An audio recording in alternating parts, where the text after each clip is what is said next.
After the end of World War II, the world was split into two, East and West. This marked the beginning of the era called the Cold War.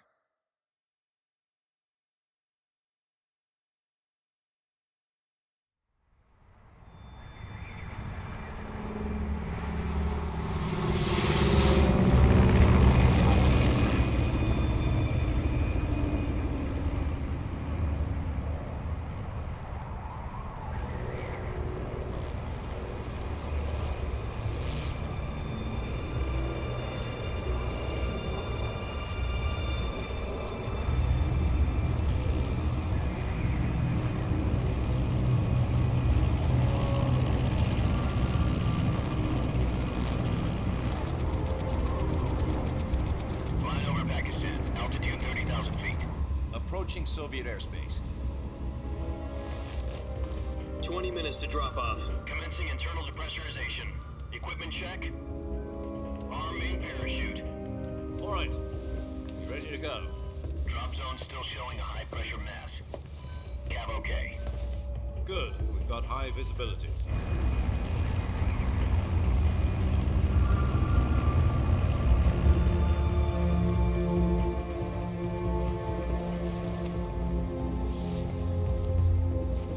Put out that cigar.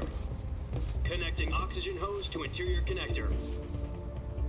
Put on your mask.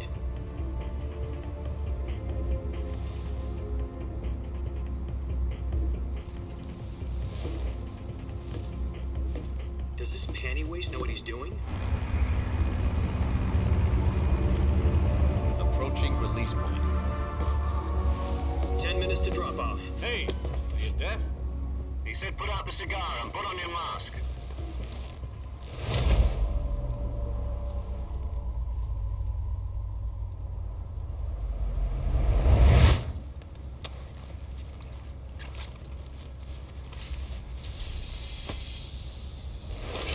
Depressurization complete. Checking oxygen supply. 6 minutes to drop off. Opening rear hatch.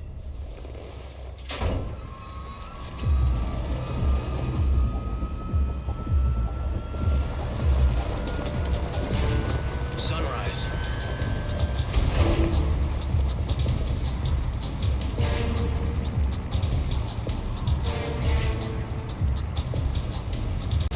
External temperature minus 46 degrees Celsius. 2 minutes to drop off. Stand up. You'll be falling at 130 miles per hour. Try not to get frostbite from the wind chill. 1 minute to drop off. Move to the rear. Activate bailout bottle. This is one for the history books. The world's first halo jump. 10 seconds to drop off. Stand by. Status okay. All green. Prepare for drop off. Countdown. 5, 4, 3, 2, 1. Spread your wings And fly. God be with you.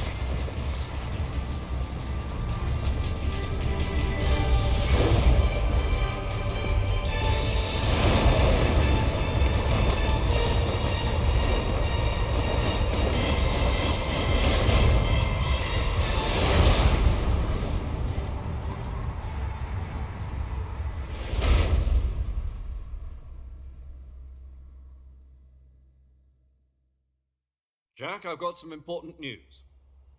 The head of the CIA has finally given us the green light for the virtuous mission. Virtual mission? No, the virtuous mission. The future of our Fox unit depends on it. If it succeeds, we'll be officially organized into a unit. Virtuous mission?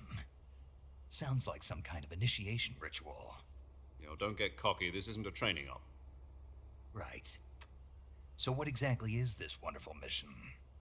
Well, about 2 years ago, a certain Soviet scientist requested asylum in the West through one of our moles.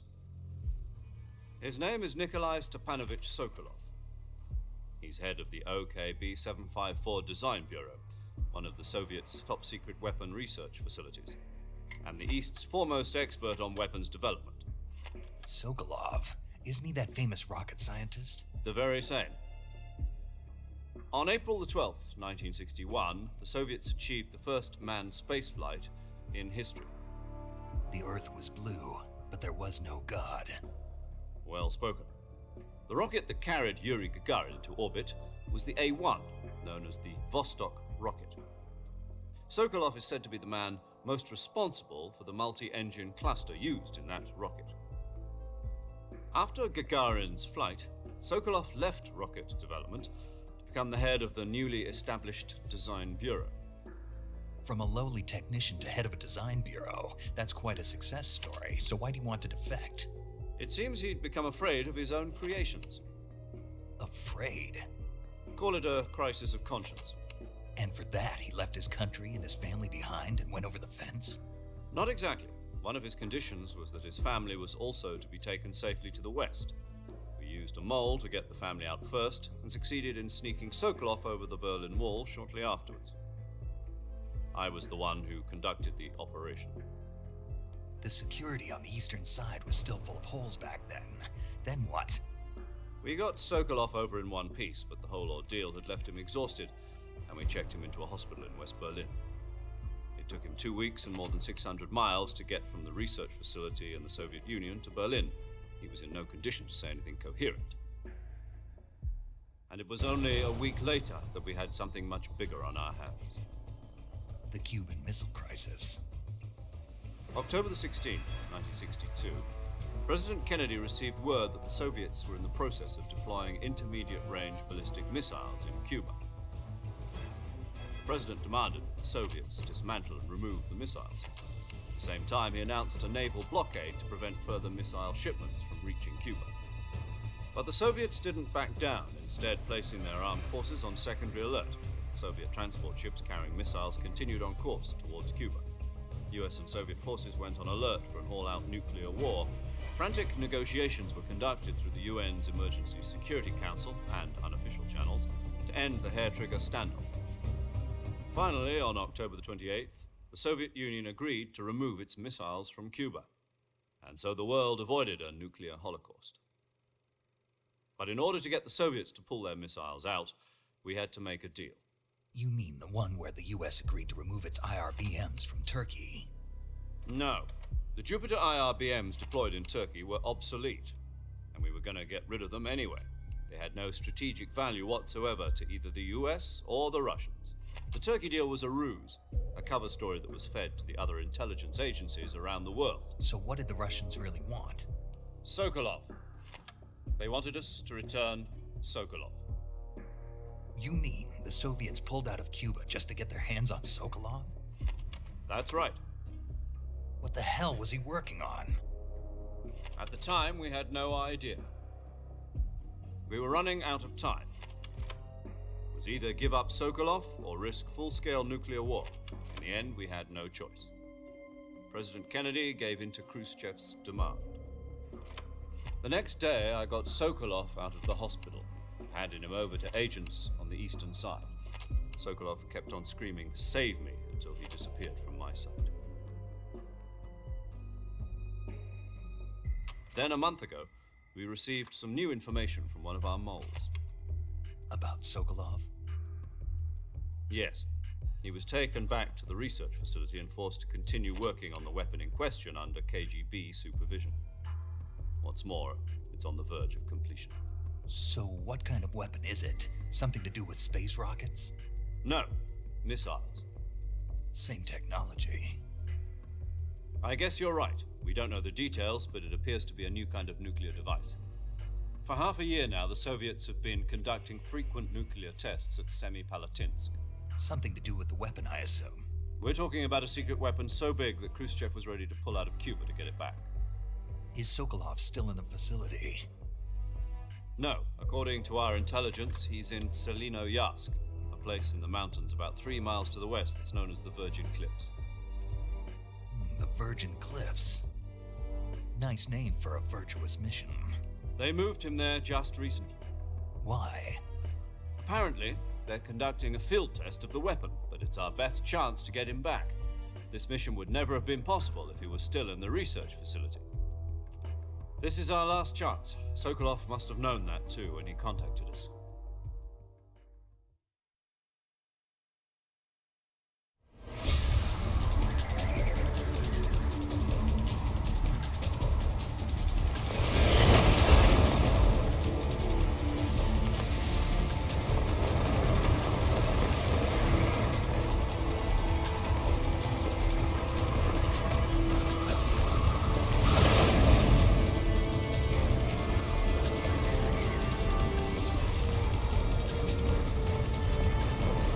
Listen up, Jack. Your mission is to infiltrate Selino Yask in the Soviet mountains, ensure the safety of Sokolov, and bring him back to the West.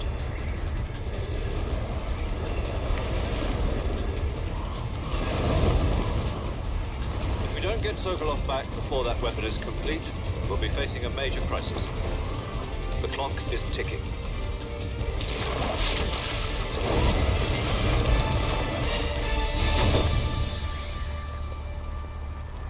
Once we've confirmed the rescue of Sokolov, stand by at the recovery point. A recovery balloon will be dropped at that point. Helium will be pumped into the balloon to inflate it. The process takes about 20 minutes. Once it's complete, the gunship's arm will latch onto the balloon and pull it up. The Fulton surface-to-air recovery system. I'm familiar with the theory. Take it easy. It's been combat-proven. Do you think Sokolov is up to it? The shock will be less than during a parachute jump, and the arm can handle up to 500 pounds. So you're planning on going over the border in a single combat Talon?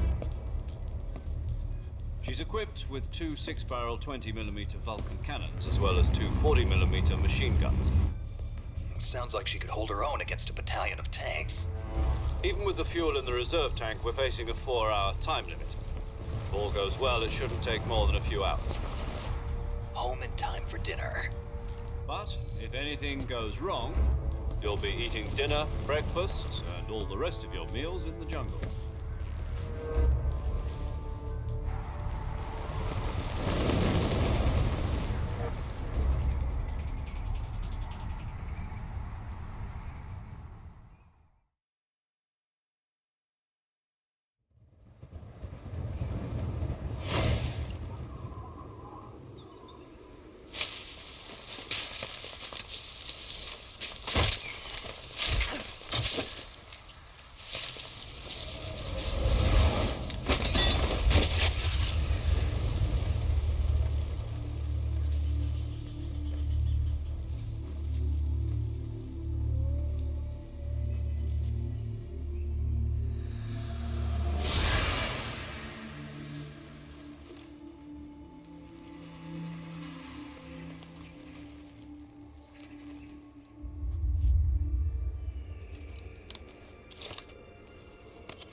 Do you copy? You're already in enemy territory, and somebody might be listening in. From here on out, we'll be using code names to refer to each other. Your code name for this mission will be Naked Snake. I'll be referring to you as Snake from now on. You're not to mention your real name. Snake? What, you don't like snakes? What do you mean? Well, you've eaten one before, haven't you? In survival training. I'm glad to hear that. I don't know if I'd ever order one in a restaurant, but... Be careful, you might not have a choice. What about you, Major? What should I call you? Let's see. I'll be Tom. Call me Major Tom. This will be a sneaking mission. You must not be seen by the enemy. You must leave no trace of your presence. Is that clear? This kind of infiltration is the Fox unit's speciality. In other words, weapons and equipment are procured on site. That goes for food as well. You're completely naked, just as your name implies. Great. Now I see why you asked me if I like snakes. I suppose calling me Snake was your idea of a joke, too. No, there's a good reason for that. I'll tell you later when the time is right. Gotcha. Getting back to the subject, how exactly am I supposed to feed myself? You've been issued a knife and a tranquilizer gun. Use them to hunt for food. You'll also find some medical supplies in your backpack. Yeah, about the backpack. I lost it in a tree on the way down. I see. Well, you'd better go back and get it then. You know where it is? No problem. I can see it from here. It's stuck on a branch. To climb a tree, stand in front of a tree that's covered in ivy and press the action button. I'll be monitoring your progress over the radio. We can't risk violating Soviet airspace, but I'll be in the gunship. My frequency is 140.85. I'll give you a call if I need to talk to you. If you need to talk to me, use the send function. Okay, Snake, go get your backpack.